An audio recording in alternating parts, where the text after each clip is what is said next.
The Covered Bond Label is a market-led initiative to improve standards and increase transparency in the covered bond market.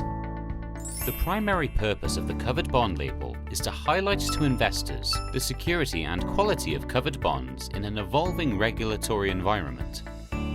The label was developed by the covered bond issuer community, working closely with investors, regulators, and all major stakeholders.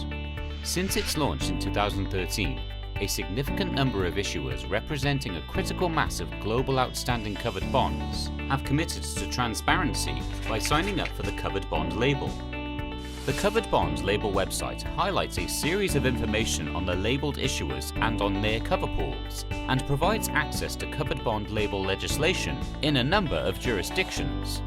The number of labelled issuers is constantly growing as the label expands to new jurisdictions around the world. The Harmonized Transparency Template is a globally standardized, user-friendly, and easily accessible tool, which issuers who have been granted the Covered Bond Label use to disclose information on their covered bond programs. This way, the label increases comparability and transparency of information between issuers and between jurisdictions.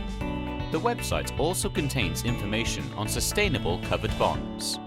The Harmonized Transparency Template undergoes constant review, so to be always up to date with regulatory and market requirements. The Covered Bond Label is open to all covered bond programs that are compliant with the Covered Bond Label Convention. Labels will be granted based on a self-certification process to be undertaken by issuers to verify that their covered bond programs are compliant. Issuers are also required to disclose their data by publishing the Harmonized Transparency Template on their website and regularly update their cover pool related information. To find out more about the label and how to sign up, visit the Covered Bond Label website, www.coveredbondlabel.com. Follow us on Twitter.